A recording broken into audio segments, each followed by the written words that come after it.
meinte in der Schule einst zu mir der Klassenlehrer, bleib deine Leistung weiter so, wirst du mal Straßenkehrer. Ich sagte zu dem Pauker dann, das wollen wir doch mal sehen. Dann werd ich halt Politiker, das ist doch auch ganz schön. Wozu ist der Kopf da, wozu ist er gut? Nur zum Haare schneiden oder für den Hut.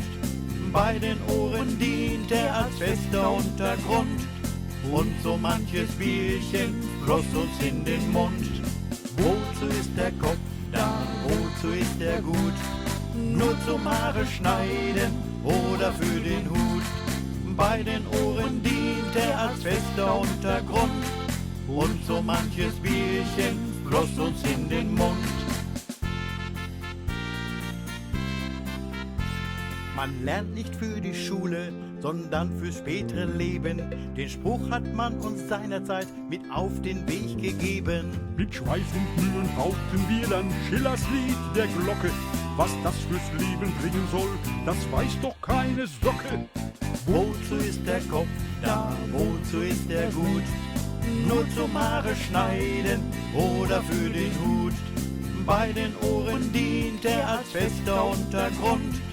Und so manches Bierchen floss uns in den Mund. Wozu ist der Kopf da, wozu ist er gut? Nur zum Haare schneiden oder für den Hut.